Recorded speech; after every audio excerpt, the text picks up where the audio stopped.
G'day fellow miners and welcome to HyperMine. HyperMine is a private server started by Zueljin. It is a Feed the Beast server. There is a list of people who play on the server in the description if you're interested in checking out any of their channels. No doubt you've probably seen a lot of videos from those guys already. So you've probably been expecting a video from me. And this is it. This is my first video. Today's video we are going to just discuss, it's going to be a little bit, probably a little bit talky, because we're going to discuss the plans that I have for this series. Basically what I intend on doing is, and the reason I'm running so fast is because I have quite a lot of equipment already.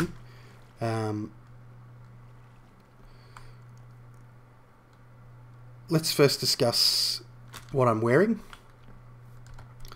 I'm wearing quantum armor, and I'm wearing a gravity chest plate. Basically, this is the end game armor. It's it's pretty much the best armor in the game. It has a bunch of neat effects. Quantum helm produces light and also feeds you, so you don't need to eat. The quantum boots give you this boosted jump when you hold control, which is the default key. And the quantum suit leggings make you run really fast, as you can see. And the gravity chest plate, which is the upgrade of the quantum chest plate, gives you the ability of flight. As you can see up in the top corner, the top left hand corner, there's an energy level marking there. It's a 66%. As you can see, that's because the chest plate is on 6.6 million EU. I won't go too much into the details of all that. As you can see, I am standing in what is the former location of the base that Menace and I started. We called it Globex Corporation, and people will get that reference. This is basically all but abandoned. The only thing that is remaining is this thermal power system down here, which I will quickly discuss. Basically what this is it takes netherrack from this netherrack loop and it turns it into lava, and the lava powers these magmatic engines which produce Minecraft joules, which is buildcraft power. It stores the lava over here in these huge iron tanks, and they each contain about just a bit over 6,000 buckets of lava each. The lava is fed to these geothermal power generators, which generate electricity, or EU. This used to be the main power plant for the base. It also runs my remote mining outpost via these end chests by sending lava cells through these end chests to another, what they call mist world. If you're familiar with Feed the Beast, you'll know all these terms, but if you're not, you're probably fairly confused and wondering what the hell I'm talking about. Don't worry, it will be explained over time.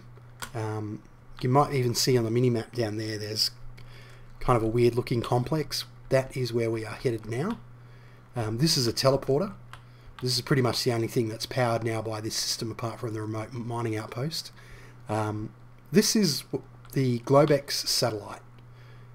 This is, as you can see by the coordinates in the corner, this is above level 200. It's built up in the sky. It has many different components to it. As you can see, we've been very busy, and I have just been playing this game like no tomorrow. I really love it. I'm totally addicted to Feed the Beast, but anyway, I digress. This series, I've decided to concentrate specifically on I guess one facet of Feed the Beast for this particular series, and that is going to be the production of power via nuclear reactor. Now, the reason I'm doing that is because I have done a lot of work and I haven't recorded anything because, frankly, I just was, every time I'd think about recording, I'd think of something new I needed to do. And then I would get sidetracked, and then I would end up building an entire, crazy machine. And I got lazy, basically. I was enjoying the game too much, and I didn't want to, stop and take a break in between to record an episode and then render it and get it ready for upload. So I apologise to you guys because you missed out on a lot of stuff that I built, but you are going to see all of it pretty much in this series. I will end up using the vast majority of the stuff that's in this satellite to work on this project over here that I have already laid out some of the foundations for. And yeah, it's my road to nuclear power. Basically, I'm going to build a number of nuclear reactors, one of which will be the main reactor, which will be located here, and then there will be some other types of reactors. And that's what's got me really interested in this, is that there's not only just a power reactor, like a reactor to generate power. There are different types of reactors which we'll get into in the series, throughout the series. This is going to be like a workshop. As you can see, I've already got some machines laid out here. I'm not sure if this is going to be where they'll stay. I'll probably end up moving them. And then we have this fellow here, which is a secondary reactor, which you can see I've laid out the foundations for. I've put in the started to put in the reinforced glass. This is going to be the first reactor I build, and it is what is known as a breeder reactor. And to explain what a breeder reactor is, we will head over to the storeroom and workshop. So this is the storeroom. As you can see, lots of double iron chests. Not much in a lot of them. Oh, this one's bugged open. But there is rubber balls, lots of rubber balls in these, and there's some birch wood here, and some logs in here, and quite a bit of beef in here, even though I don't need to eat. Some leather, more oak logs. They are from the tree farms up there, but again, we won't you can see them on the mini-map actually, just to my south. We won't talk about those too much. We might look at those in another video. So basically, let's go through nuclear reactors 101. And nuclear reactors require fuel, and this fuel is generally in the form of these cells, which as you can see up here, there's a range of them. There is different types. There's uranium, which I have here. These are uranium cells. There is thorium cells, which are these fellows here, and then there is plutonium cells. Plutonium are the highest power producing, but also the hottest. Uranium is second highest, and then you get thorium, which are quite low but burn for a long time and don't produce a lot of heat. So they're the three types of fuel you can use in your reactor, and let's have a look at how they are created. There's several ways to create uranium. The first and easiest is to use an empty cell and a refined uranium ingot. And refined uranium is made with uranium ore and placed into a compressor. So if we go back to look at uranium, uranium, you can see here this is uranium ore, and it's like a little blob, and then you compress it and it gets turned into refined uranium. This is what it looks like in the ground. It looks like a bright green version of iron or gold. So you can just simply combine the uranium with an empty cell. And an empty cell is made using 4 tin, which I'm very short on, in a crafting table in a cross pattern like so. So that produces 8 empty uranium cells. and then we can place them in and produce a uranium cell like that. Now, I won't do that. What I will do is I'll go over to my super secret. This is a safe, only I can open it. As you can see, I've got quite a bit of stuff in here. You might be wondering where I got the fire from. I got that from this uncrafting table, uncrafting a chainmail helm, which dropped from a skeleton. So don't, before you scream hacks at me, that is from the uncrafting table. So what what we want to do in order to make as many uranium cells as possible is we want to place uranium cells in a circle like this and then put a uranium ingot in the middle, and this produces near depleted uranium cells. And near depleted uranium cells are useful in that they can be turned into re-enriched uranium cells.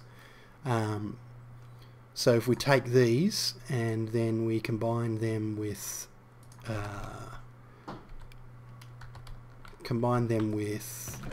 coal dust, I'll just get some coal dust,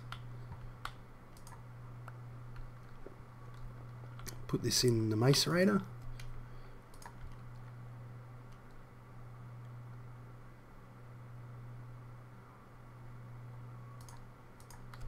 and we then combine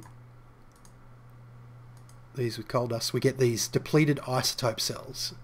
And the depleted isotope cells are what we want,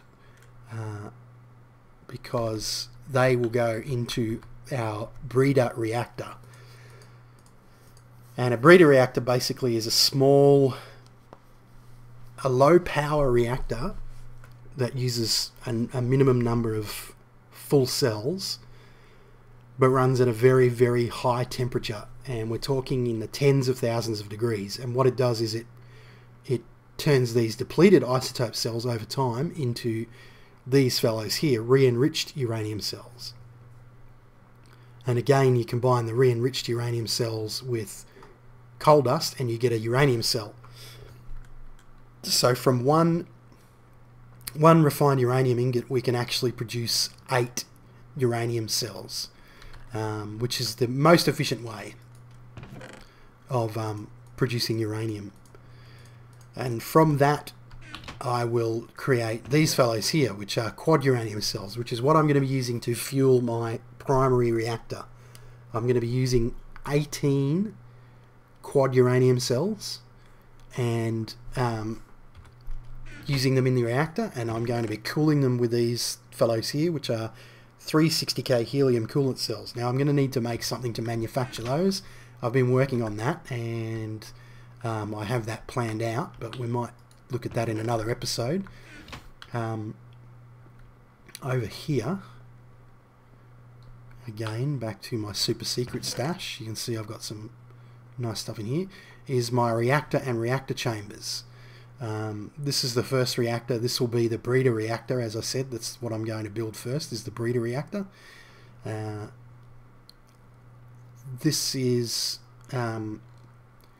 where I'll create my uranium cells. And I'm going to be using a lot of principles that kind of get ignored by most people.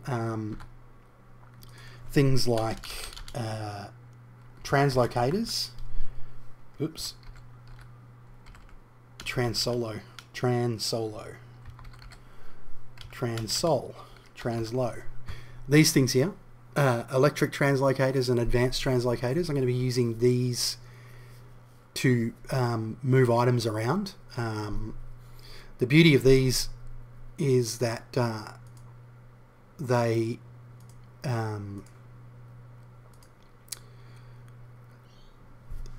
you can filter them, so they'll only take a specific item that's in their filter and move it from one place to another, and they'll move items from one chest to another, or they'll take it out of a machine, and like a specific item out of a machine, and move it to, let's say, another machine or another chest. I'm also going to be using these fascinating little creatures here, which are part of the factorization mod, and they're called routers. And routers have two modes, insert or extract. With insert, you can send items to a specific adjacent machine or chest. So if you line up a bunch of, let's say, furnaces here, you can insert items into all of those furnaces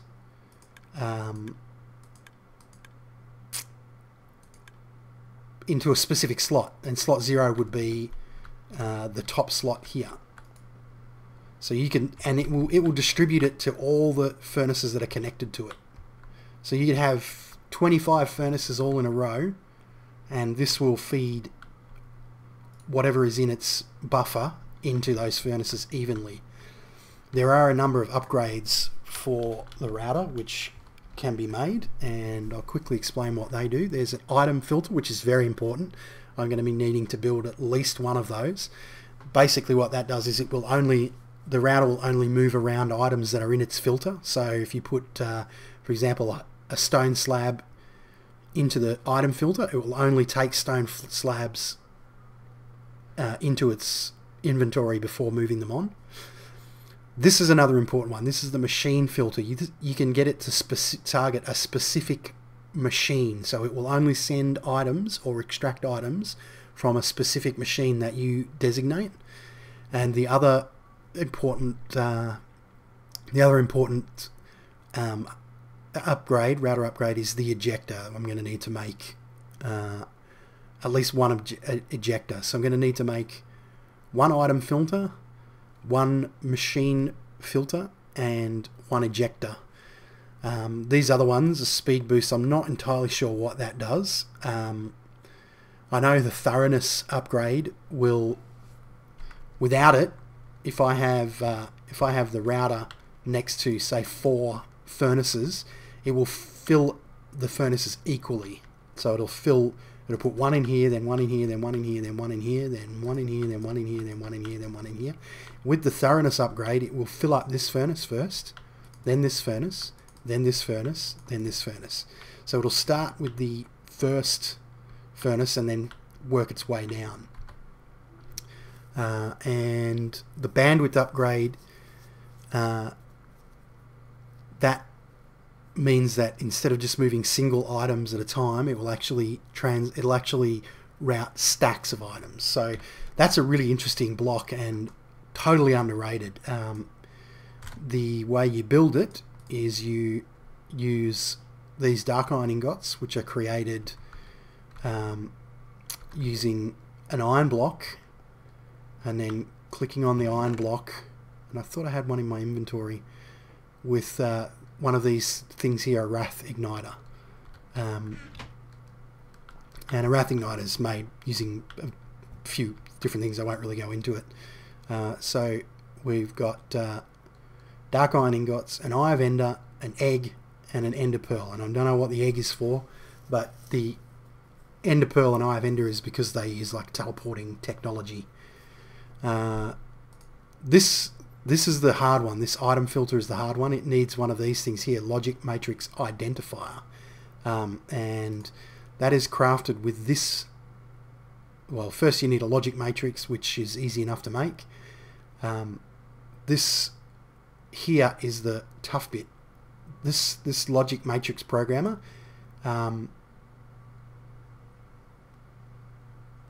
can't be manufactured.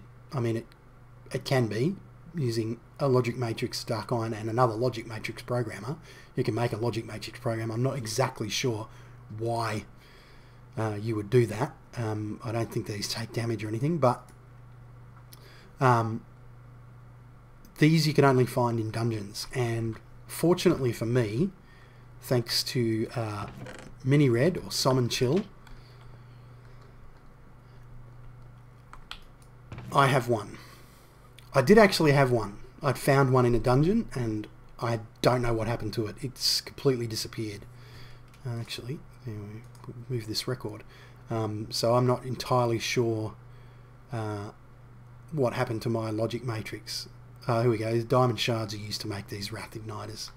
They're kind of like a flint and steel, but they're magical. So yeah, that I fortunately asked Mini Red or I asked Simon Chill yesterday if he had a logic matrix programmer. He wanted some scrap boxes, so I said take as many as you like as long as you give me a logic matrix programmer, and he went, yeah, sure, I don't really have any need for it. I mean, they are super rare, but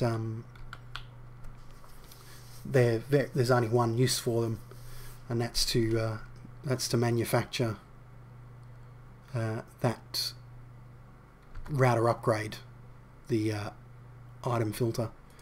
The other ones are pretty straightforward. Oh, okay, I need 2 of them. Dang, I didn't realize that. So I need to find another one of these logic matrix programmers. The rest of these are fairly easy to make. I won't be using the speed boost, but the ejector is quite easy to make. Just uses dark iron and pressure plates and so forth. But I didn't realize that needed another identifier. Anyway, never mind. We'll get it worked out. So I do apologise that not much happened in this episode. In the way of actual building, but I'm going to have to call it here because I don't want these episodes to run super long. I want them to be pretty straightforward and to the point, and I'm rambling already. So what I'm going to do is call the episode here, guys. Thank you for watching. Let me know what you think about the series, whether you think you're going to enjoy it or not in the comments, and if you think you will, leave a like, because it's going to give me an indication of whether or not, people are really into this. So thank you for watching, guys, and keep on digging.